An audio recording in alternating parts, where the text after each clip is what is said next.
56. Waterford, Connecticut brings us veteran driver number 83, Ronnie Oldham, as we get ready to go for 30 laps, sportsman style.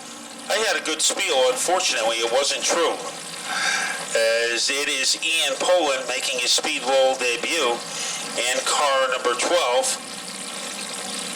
And we are just about ready to get the party started.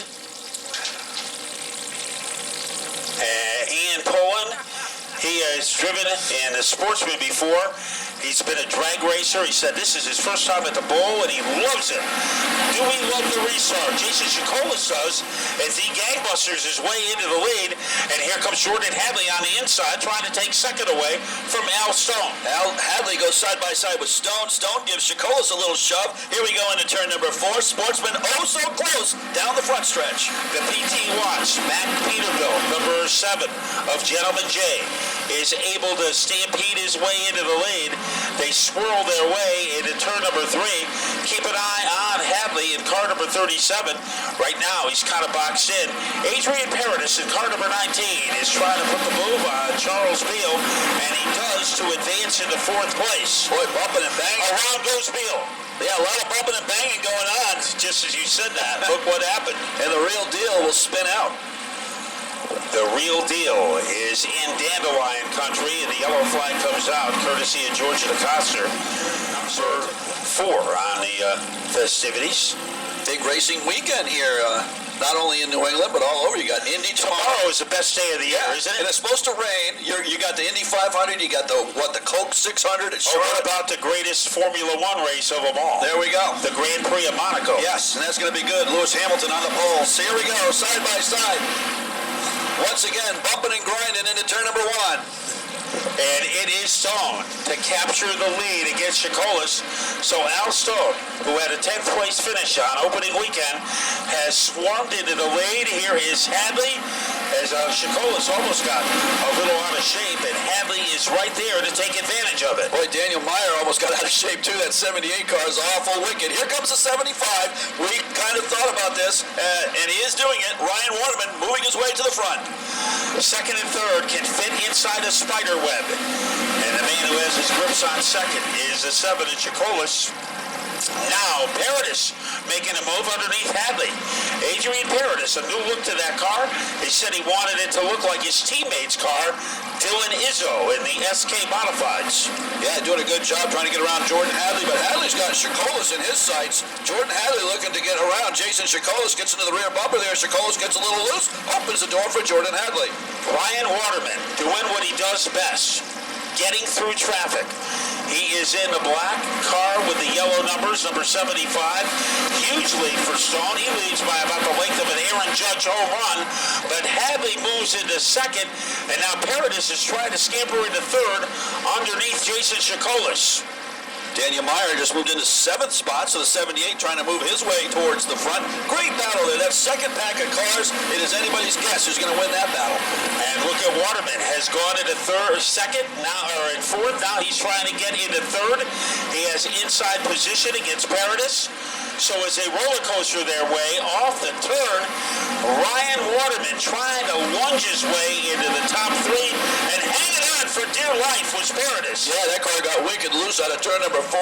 Once again, almost in the wall. As Paradis needed rosary beads in the glove compartment to keep that off of the concrete.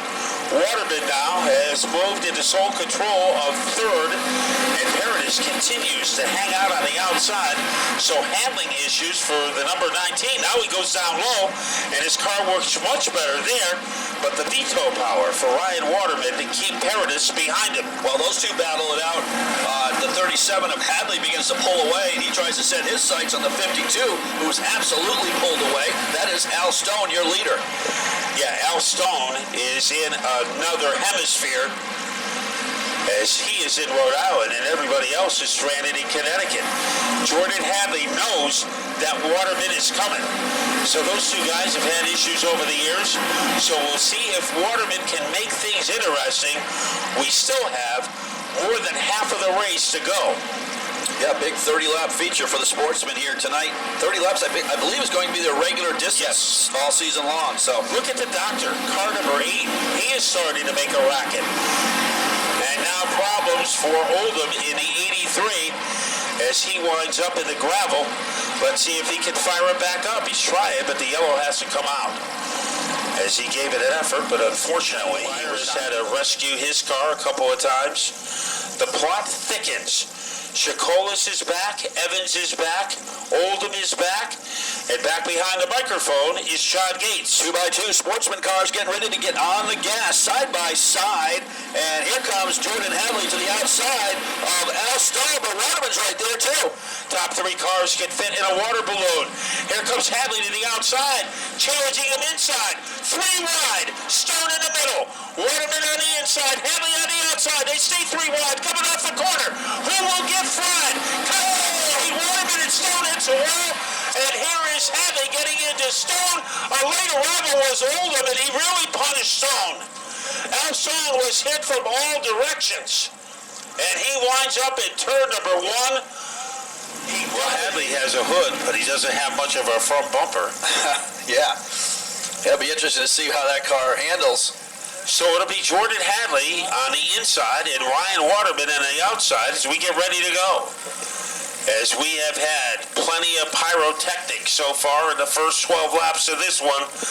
Let's see what happens as George DeCoster is getting ready to give his approval.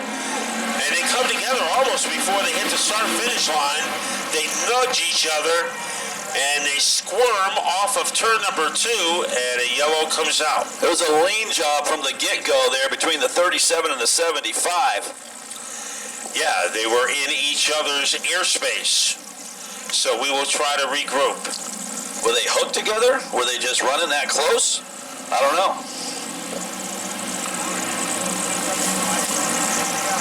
I don't know. They were nudging each other. But nothing serious happened except the yellow flag came out, and now we're going to try it again. Pace car has departed. And 2 guys who are young, but they have a lot of experience.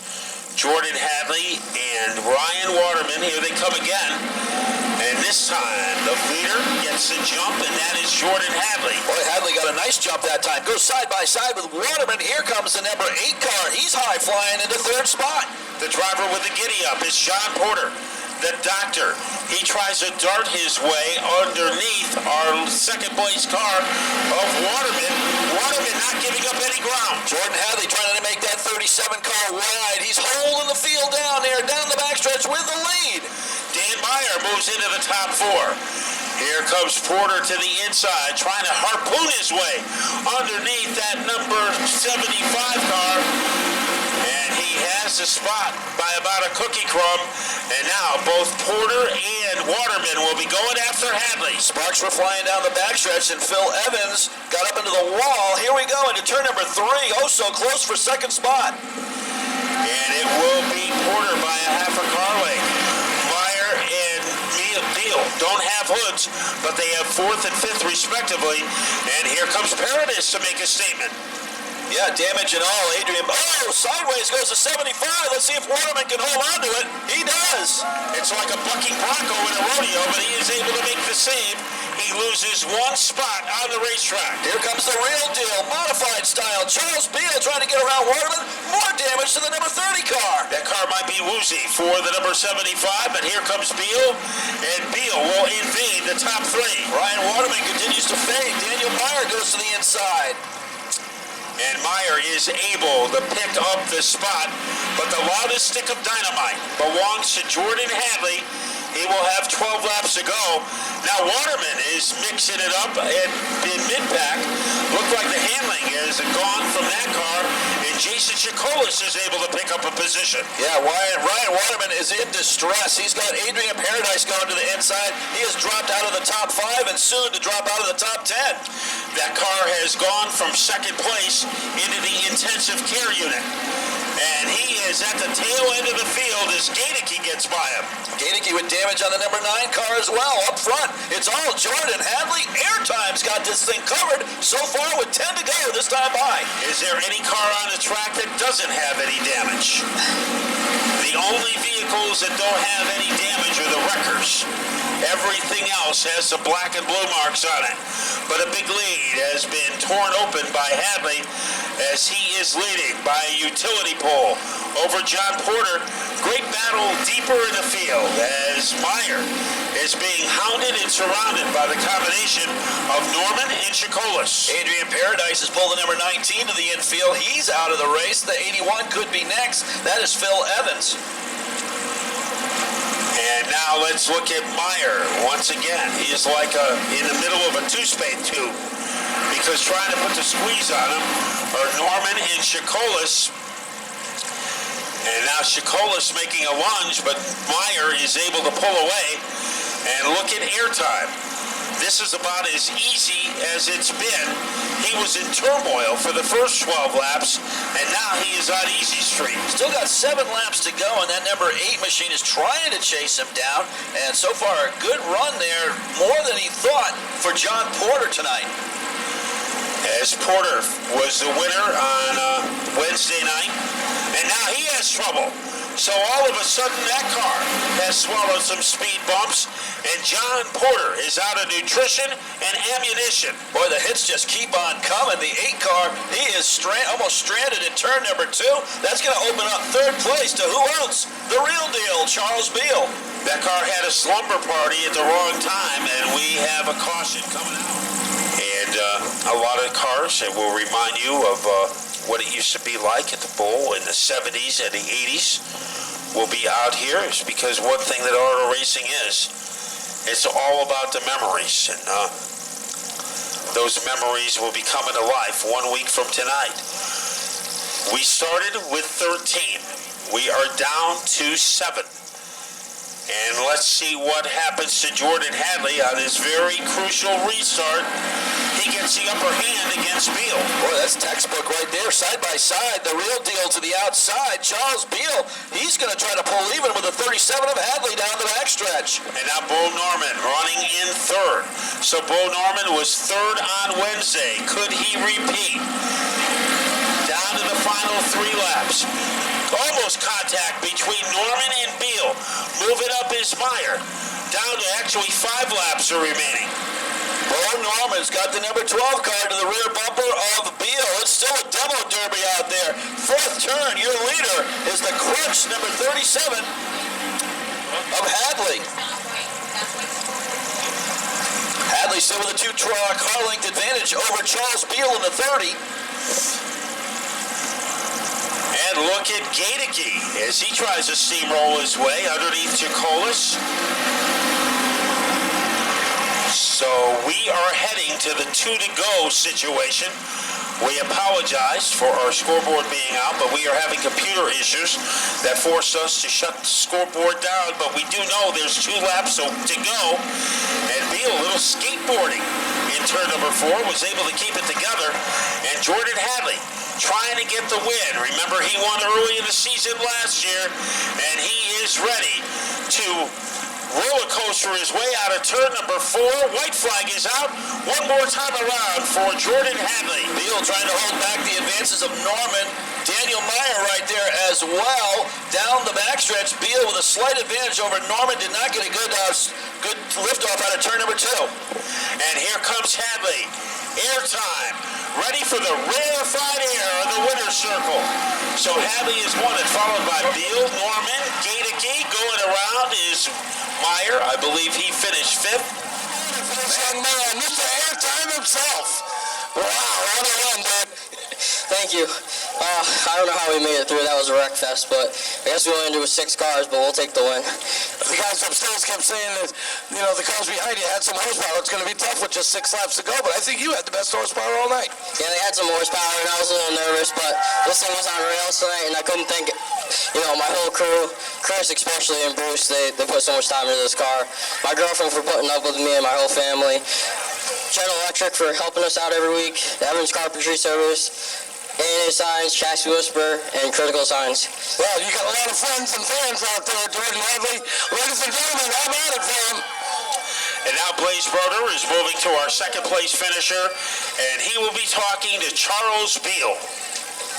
Charles, you are you, sir? You had a little something for him at the end. A little tough, though. I don't think I had much for him. I was just kind of holding on for dear life. It's just what I had tonight, and this is what it is. You never give up till the end, I guess. These tires get hot quick, and then the car just doesn't seem to work as well at the beginning.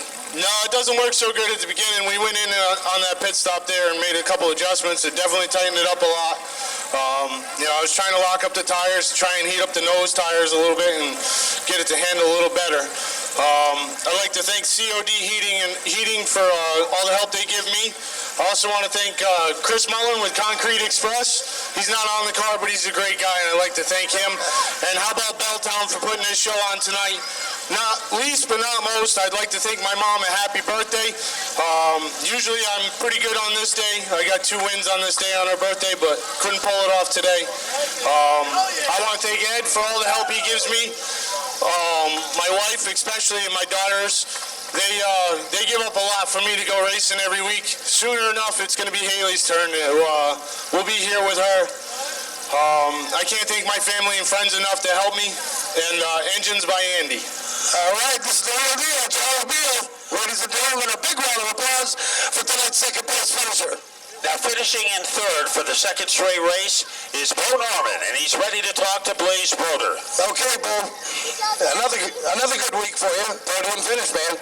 Yeah, this isn't the way I wanted to be here, but whatever those guys did in the pits, man, this thing is a rocket ship. It might be torn up, it might look ugly, but man, I really got to thank my guys. You really surround yourself, full of, friends, family, and they made this thing a rocket ship, and I just get to come out here and drive it. We'll save the notebook on those adjustments for next week. Yeah, I just got to thank all my sponsors. Last week I forgot my boy Shane Salins Pools. He came on, great help. Hughes Custom Auto Collision and Labrador Landscaping, the Aniskovich family. GCI Specialties for the amazing power under the hood. And Ken's Auto at Water Paving. Ken, I know you're out there, man. I hope I put on a show for you. And I got to thank Fowler's Auto, Larry's Auto Machine for the $50. This is sure going to help me put the car back together. And of course, Belltown Motors for putting on this show tonight. Oh yeah, I got to thank the Flater family. It's pretty awesome. Letting us use the record every week. We appreciate it. All right, that's it, Bo.